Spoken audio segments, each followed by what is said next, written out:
I'd like to introduce Elaine Howell, a 2012 Fellow in Fiction.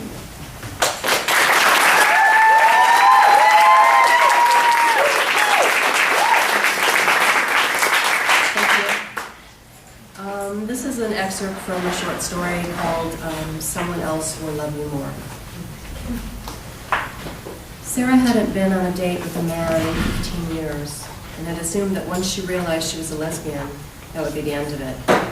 But here she was again, watching Brian hack away at his giant porterhouse steak, the blood soaking into his baked potato, his voraciousness, the way he jammed his fork into the meat. She wasn't used to this lack of elegance. Women were usually more civilized when they ate, at least in public. But anything different at this point was good. She was still getting over Marina, who had ended their 7-year relationship last fall by sleeping with a traffic and weather announcer from the local NPR station.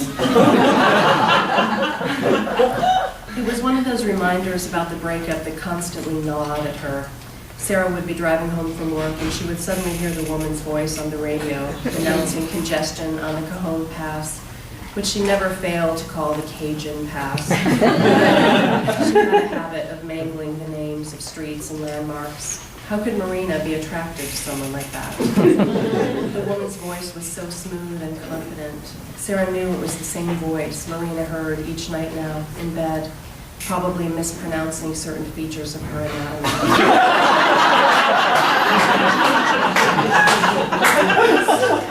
Sarah started keeping a notepad on the passenger seat where she wrote down every word the woman butchered, every mistake she made. And she made a lot of them.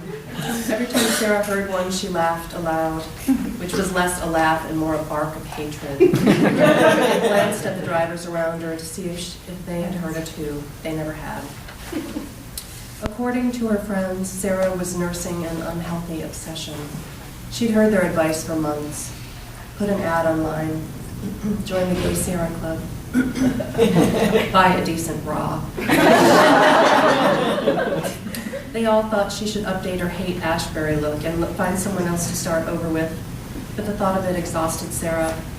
She had noticed lately that the breakup had resurrected all the previous losses in her life, summoned them all back to be relived again, all at once. The death of her parents, various childhood traumas, all the people she'd loved before who were gone in one way or another. Now she worried about future losses, how she would hold up against the accumulating weight, or if she would. After dessert, Brian drove to the beach, to one of the dozens of bars with Buccaneer in their name. He pulled out a chair for her, and gently slid her in toward the table. Sarah didn't think men did that anymore. She appreciated small courtesies like that. She had picked up her father's habit of opening doors for women, but it wasn't often that someone did it for her.